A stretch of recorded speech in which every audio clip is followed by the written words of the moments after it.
Gente, a gente vai continuar aí o estudo. Hoje, o nosso estudo ele está na sua, praticamente quase sua última parte, tá bom? Semana que vem nós vamos ter a revisão, vamos ter uma mediação de saber, nós vamos ter uma aula um pouquinho mais prática e testar os conhecimentos. Hoje nós vamos falar sobre o exemplo de Jesus, tá? Então, semana passada nós falamos um pouquinho aí da pessoa de Jesus em outros pontos e agora nós vamos falar sobre a liderança, sobre o exemplo, sobre o serviço, sobre a humildade de Jesus. Vamos fazer algumas aplicações bíblicas pertinentes também. Então, semana passada nós falamos do caráter e a obra. Então, esses foram os assuntos aí para você que está chegando agora ou para você que está aí desde o começo, para relembrar, tá bom? Então, nós estudamos aí na primeira aula o que é cristologia, para que serve, quem é Jesus, o que falam sobre Jesus, e aí nós falamos um pouquinho sobre as revistas, e aí eu achei a revista. Está aqui essa revista que eu tenho, da Super Interessante, falando aqui sobre Jesus, a verdade por trás do mito, né? A verdade que é tendenciosa, né? Logicamente que a verdade está na Bíblia e nós aprendemos aqui a verdade sobre Jesus.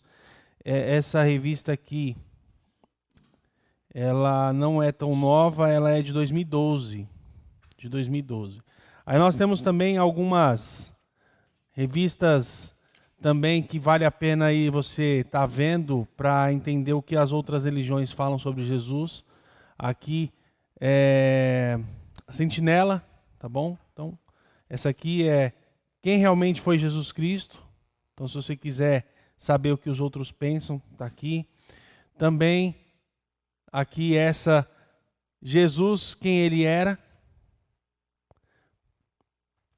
E também Jesus Cristo é Deus?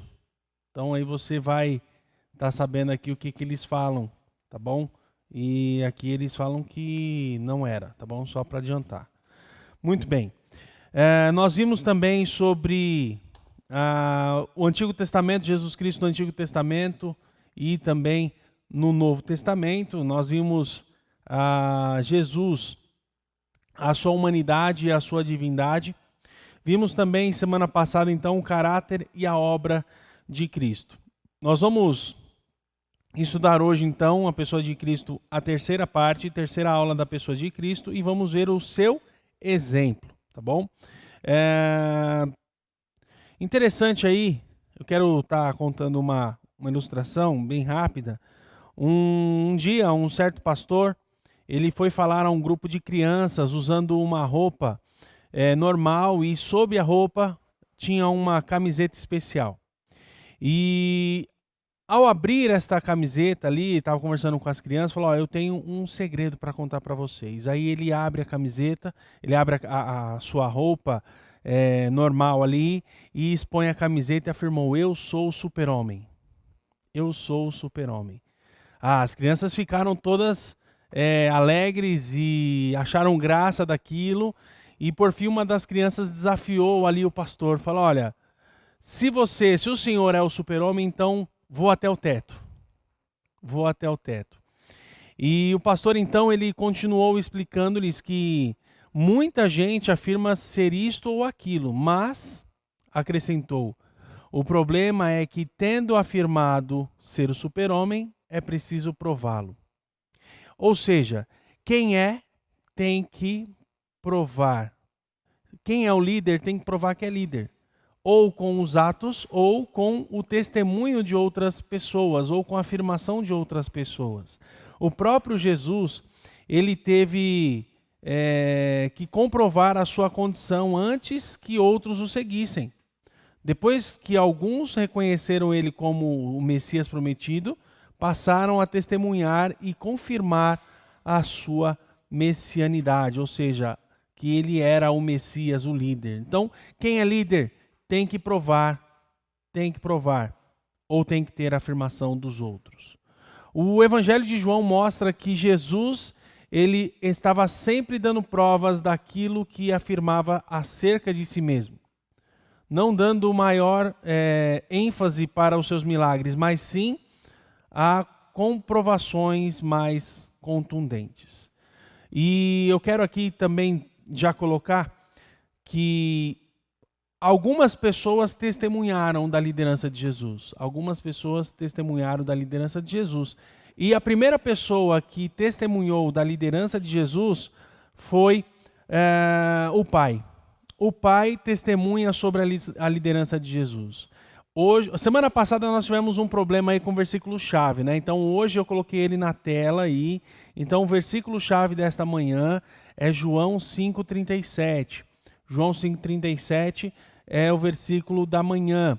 E diz o seguinte: o próprio Deus, Pai, foi quem enviou Jesus Cristo como Salvador do mundo. Nosso Senhor disse aos seus ouvintes: o Pai que me enviou, este mesmo é que tem dado testemunho de mim. João 5,37.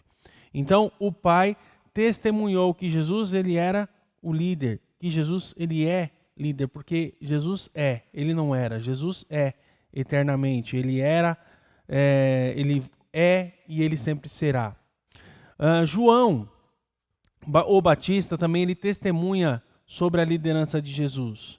Se nós vermos e analisarmos os fatos ocorridos na história e registrada na Bíblia, nós vemos que João batizou Jesus e viu o Espírito descer sobre ele como uma pomba. E ele disse o seguinte, versículos 29 a 31 de João 1. João capítulo 1, 29 a 31. Eis o Cordeiro de Deus que tira o pecado do mundo. É este a favor de quem eu disse: após mim vem um varão que tem a primazia, porque já existia antes de mim. Por isso eu não conhecia. Mas, para que ele fosse manifestado a Israel, é que vim batizando em água. Então João, ele foi apenas um precursor. Ele tinha total consciência de seu ministério excepcional.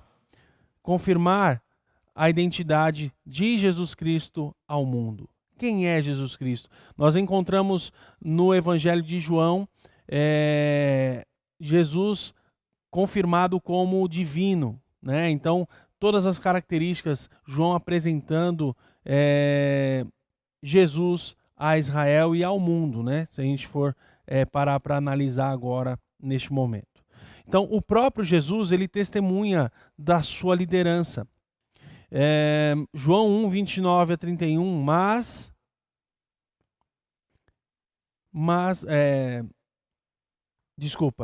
o João um pouquinho mais para frente está lá, mas eu tenho maior testemunho do que o de João. Então, Jesus testemunha sobre a sua liderança. Em outra ocasião, ele declarou: eu e o Pai somos um, João 10, 30. Eu e o Pai somos um. Então, ele demonstra, ele testemunha sobre a liderança. E também as Escrituras testemunham sobre a liderança de Jesus. Tanto o Antigo Testamento como o Novo Testamento fala da liderança. João 5, 39 a 40. Examinai as Escrituras, porque julgais ter nela a vida eterna, e são elas mesmas que testificam de mim. Contudo, não quereis vir a mim para terdes vida. Então, as Escrituras testemunham. Então, vamos lá. Lembra que a gente falou aqui daquela ilustração? Que quem tem que mostrar, ou outras pessoas têm que falar sobre o que a pessoa é, sobre a questão da ilustração do super-homem. Então, o Pai testemunhou da liderança de Jesus. João Batista também testemunhou sobre a liderança. O próprio Jesus testemunhou sobre a liderança e as Escrituras também testemunham sobre a liderança de Jesus. O serviço e humildade de Jesus. Então nós vimos ali a liderança e a matéria anterior Se você acompanhou, você assistiu e acompanhou, aprendeu também sobre a liderança, onde o pastor Marcelo trouxe ali as aulas sobre liderança também. E não tem jeito. O foco ou o objeto e exemplo de liderança é o próprio Cristo. Ele é o líder servidor, onde ele serviu com humildade e deixou o exemplo para o ser humano. Então, o serviço e humildade de Jesus, que é o exemplo na prática. João 5:37, sobre o serviço na prática de Jesus. O ambiente naquela noite. Aqui a gente está falando sobre a ceia antes da sua morte, né? Então, João 13, 1-5, fala sobre a morte de Jesus ali, sobre a ceia. E ali, naquele momento, onde ele mostra o seu serviço, a sua humildade, e onde nós encontramos alguns detalhes, tá? Então, qual era o ambiente naquela noite? Então, Jesus Cristo, ele veio com o serviço na prática, ele deu o exemplo, e João 13, 12-17, fala também sobre essa questão, e aí Jesus Cristo falando, porque eu vos dei exemplo para que, como eu vos fiz, façais vós também. Na verdade, vos digo que não é o servo maior do que o seu senhor, nem o enviado maior do que aquele que o enviou. Se sabeis estas coisas, bem-aventurados sois se as fizerdes. Então, nós sabemos que Jesus Cristo deixou o exemplo e nós precisamos, amados, seguir o exemplo de Jesus. Lembra quando a gente falou sobre Cristos, sobre cristãos, né? Os cristãos são os pequenos cristos. Hoje nós vamos assistir um vídeo também aqui para nos termos a reflexão sobre esse assunto. O vídeo não é agora, mas nós vamos assistir daqui a pouquinho, tá bom? Então, o ambiente daquela noite, o que tinha naquela noite ali da ceia, né? Então, Jesus e os discípulos, eles tinham vindo de Betânia. Primeira coisa, eles estavam vindo de Betânia, então era um caminho um pouco longo e com bastante poeira. Por isso, uma das coisas era o costume de lavar os pés daqueles que estavam viajando e chegando à residência. Então, geralmente tinha um servo, alguém que fazia aquela atitude para limpar os pés dos viajantes.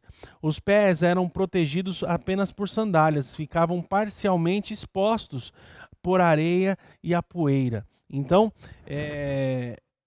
era natural isso acontecer naquele tempo, né? Era uma tarefa servil, ou seja, uma tarefa a ser feita por um criado, por um servo, como eu disse. Mas aqui, no cenáculo, não havia servo. Portanto, um dos discípulos deveria realizar a tarefa, mas nenhum deles se levantou para fazer a tarefa. Esses homens eram muito orgulhosos.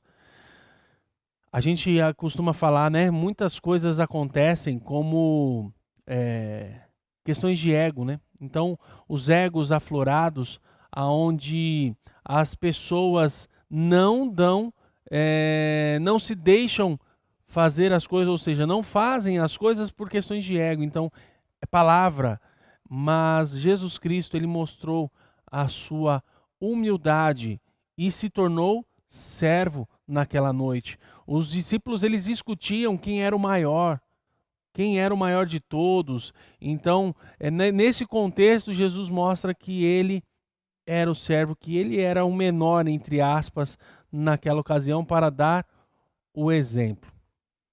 Então, a caminhada era bem poeirenta, né? Porque eles faziam aquilo. Por que Jesus fez aquilo? Ele mostrou para os homens que ele deveria ser servo, né?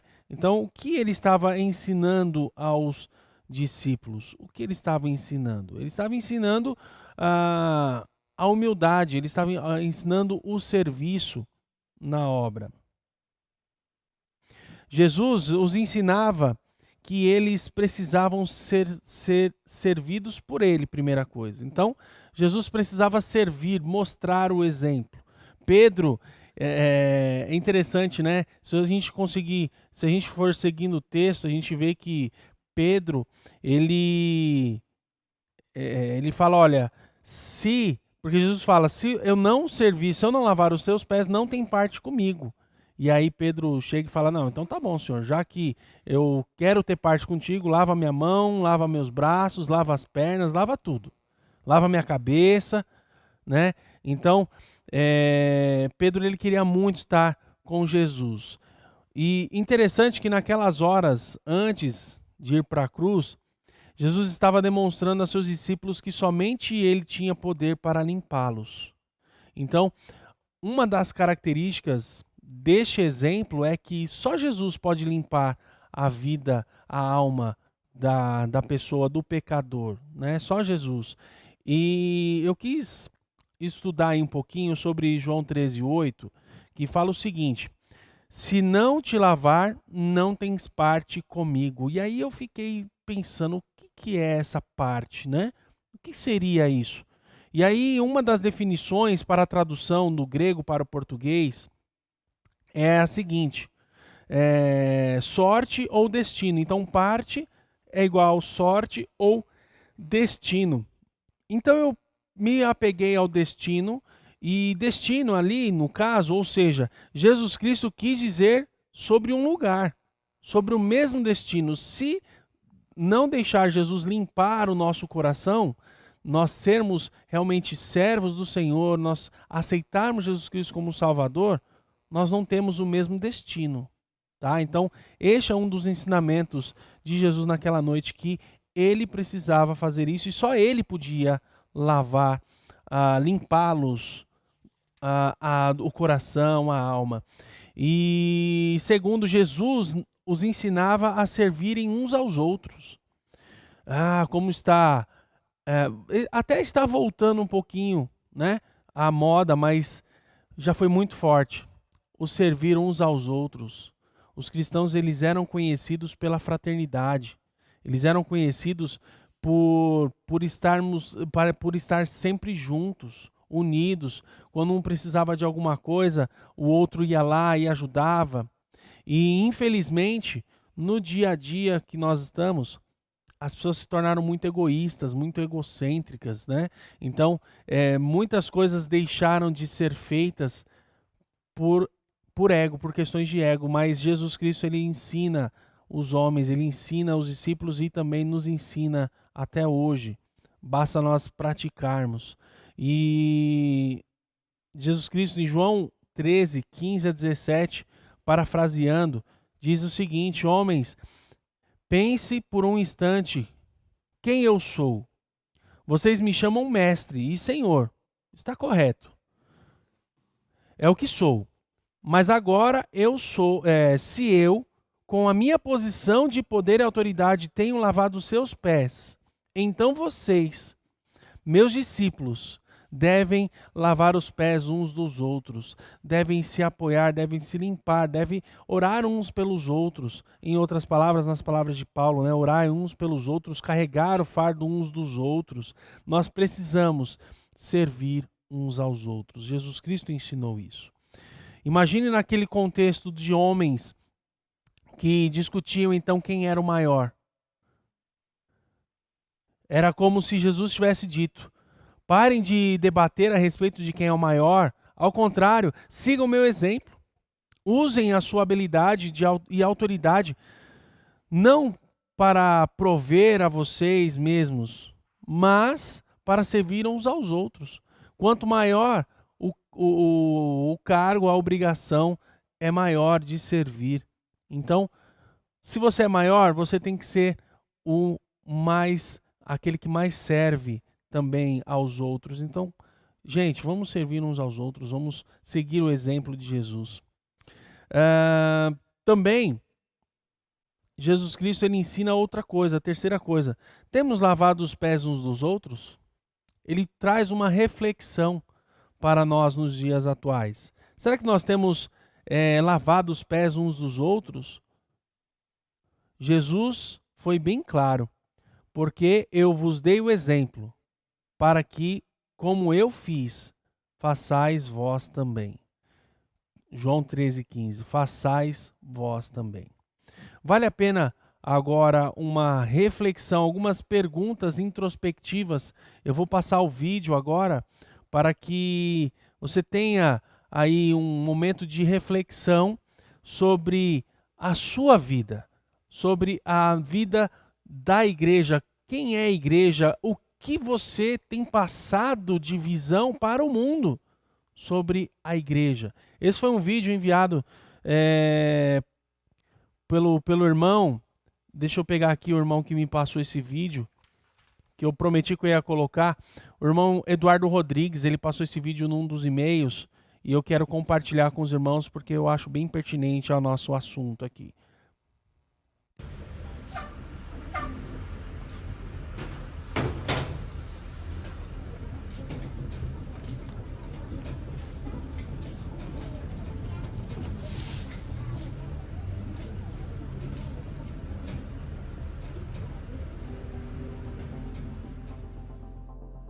Eu acho que a maioria são um bando de alienados, que só veem a religião em si, não veem o cristianismo que tem por trás, não veem os ensinamentos de Cristo, não veem Jesus. Eu vejo o cristão como uma pessoa que tem fé.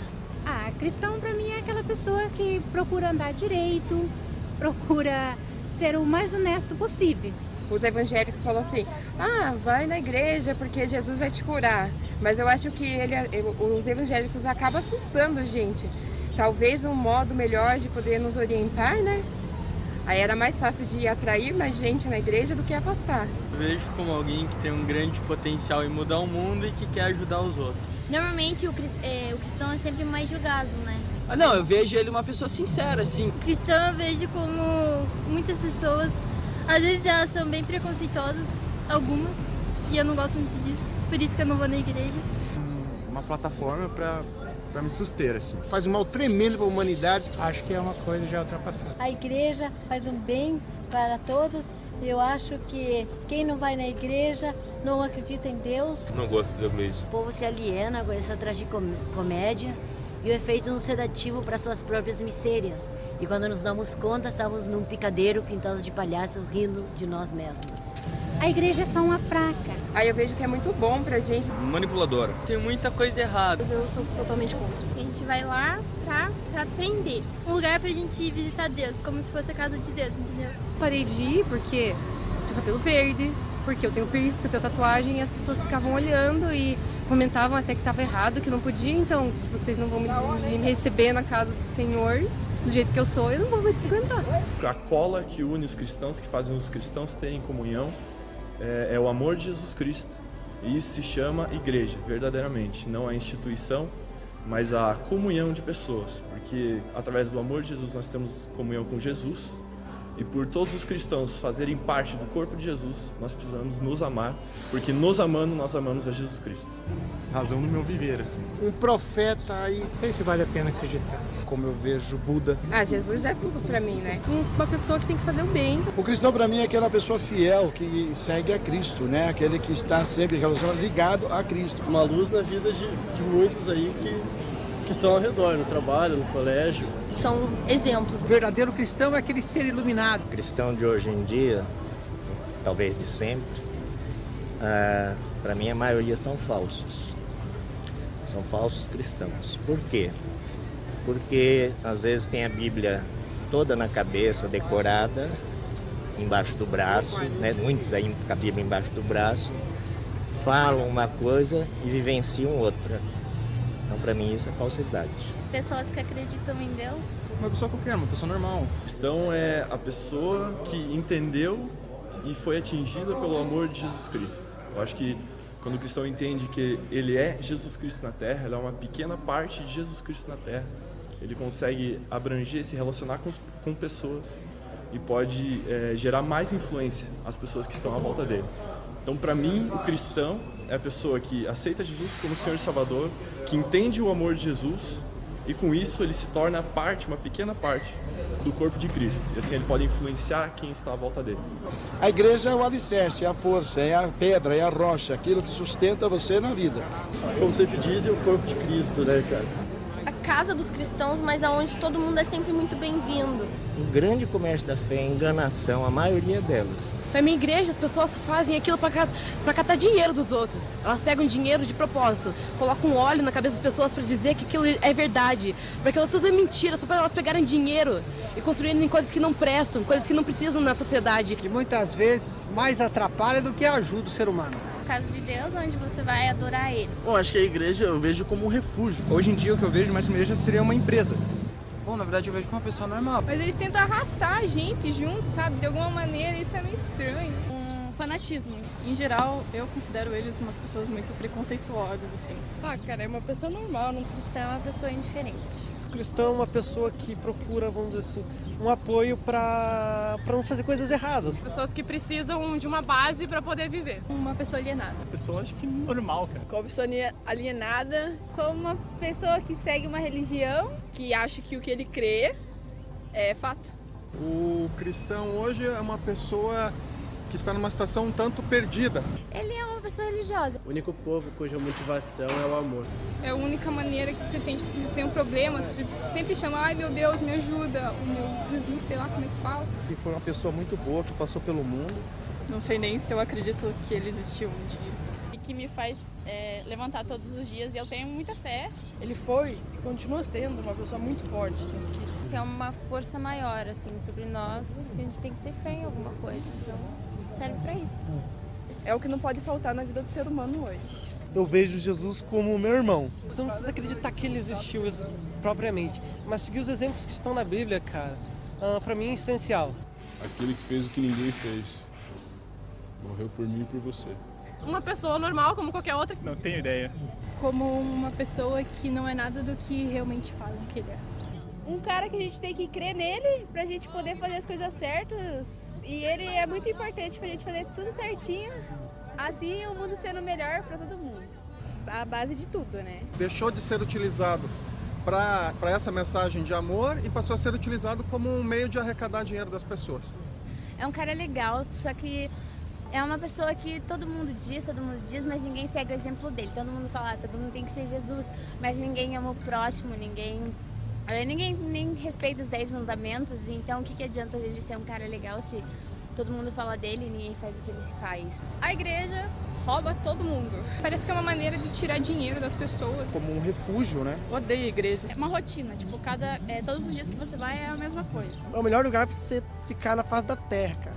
A igreja faz parte do sistema capitalista, tá aí só pra explorar todo mundo e pegar dinheiro. A igreja é um lugar que tem bastante enganação. Uma fonte aí de renda. Como a casa de Deus, né? Onde todo mundo pode ser acolhido, todo mundo pode ser o que você quiser. Uma massa que tenta pregar uma coisa para as pessoas, mas só em busca de dinheiro. Um centro de alienação? Que tá aí pra roubar, assim, tirar a grana das pessoas. Isso é muito importante pra família, pra poder falar o que deve fazer e o que não. É bom para a educação também das crianças. Uma instituição que está num processo de crise. A igreja tem buscado renovação, mas acho que ela não está conseguindo acompanhar todas as tendências desse mundo moderno. A igreja, de certa forma, se distanciou muito, principalmente do jovem.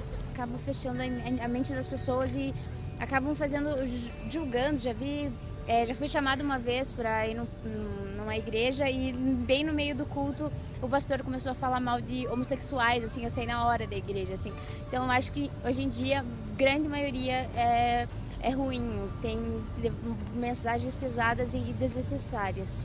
Ele foi um cara. Tudo que eu faço envolve ele. Tudo que eu penso é primeiro ele. Tudo pra mim na vida é primeiramente ele.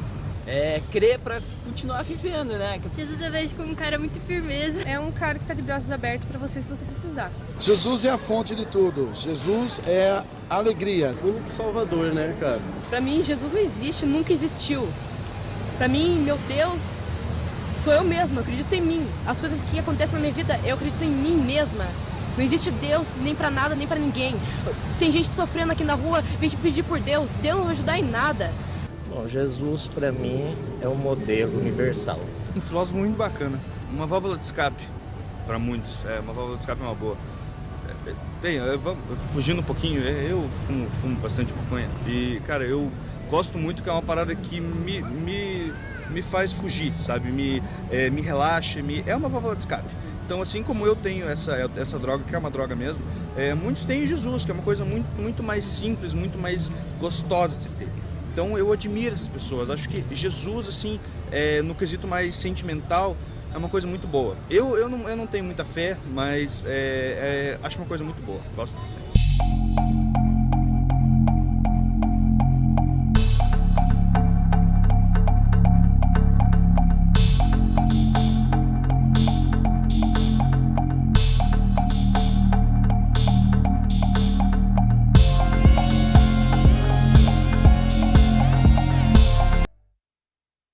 Então,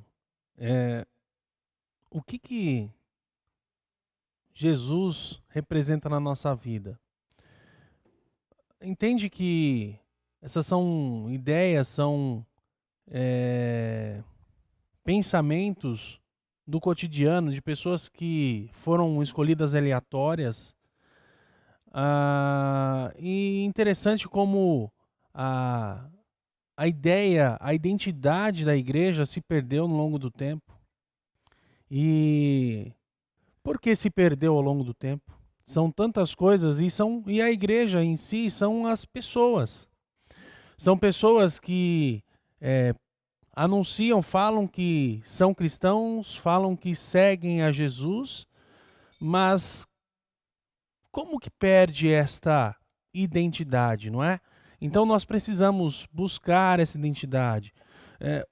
Qual é o meu estilo de vida?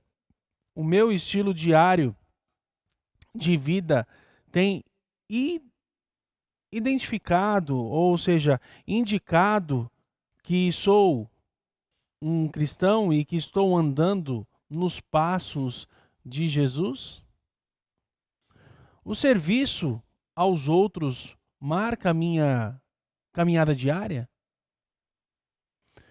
Meus colegas de trabalho me conhecem como alguém que usa as pessoas ou como alguém que serve às pessoas? Então, são pequenas coisas que demonstram qual é o seu linguajar, qual é o meu linguajar, o que tem saído dos nossos lábios, do nosso coração, quais são as nossas atitudes. Interessante que muitas pessoas se escondem na religião, se escondem no nome cristão, se escondem atrás do nome de Cristo, mas se esquecem de fazer aquilo que Cristo mandou. Isso é uma pergunta, são perguntas para nós pensarmos, são introspectivas, são coisas para a gente pensar. Hoje nós vamos estar encerrando por aqui. Semana que vem nós vamos falar. Estava preparado para hoje, mas eu acho melhor a gente falar semana que vem para a gente aproveitar melhor esse assunto, para termos uma interação maior. Eu até peço que vocês anotem os versículos aí, que para a gente poder estar conversando semana que vem. Nós vamos ter uma escola dominical um pouco diferente, nós vamos ter uma interação maior. Não será somente eu aqui no assunto, mas nós vamos estar conversando sobre esses versículos, sobre esses trechos. Então anote aí Mateus, capítulo 9, versículo 19 a 26. Mateus, capítulo 9, 18 a 26. Anote aí. Esse é o caso da filha de Jairo, da cura dela e daquela mulher com fluxo de sangue que toca na orla de Jesus e que Jesus Cristo a cura pela fé. Então, você vai achar alguns detalhes, acha pelo menos 3 coisas interessantes que você achou nesse versículo, para a gente poder estar discutindo aqui, estar mediando saberes, conhecendo mais. Eu já fiz as minhas anotações, mas eu quero participar com vocês. E também Lucas, então esse anterior, anota aí, você anotou? Mateus 9, 18 a 26. Se alguém puder colocar no chat o versículo. Então, Mateus 9, 18 a 26. E depois Lucas 5, 27 a 32, onde fala dos escribas, dos fariseus e dos publicanos, tá bom? Aquela rixa toda ali. Nós vamos também tirar algumas lições. Eu já escolhi 3 lições desse texto para a gente poder discutir e aprender, tá bom? Também o próximo versículo é João 8, 1 a 12. João capítulo 8, versículos 1 a 12, que fala da mulher adúltera condenada pela lei. Então ali também, mais uma vez, os fariseus ali junto, ali já os escribas, também usando a sua religiosidade para condenar as pessoas. Também a gente vai falar um pouquinho na semana que vem. E o último versículo que nós vamos abordar semana que vem é João 4, 7 a 23.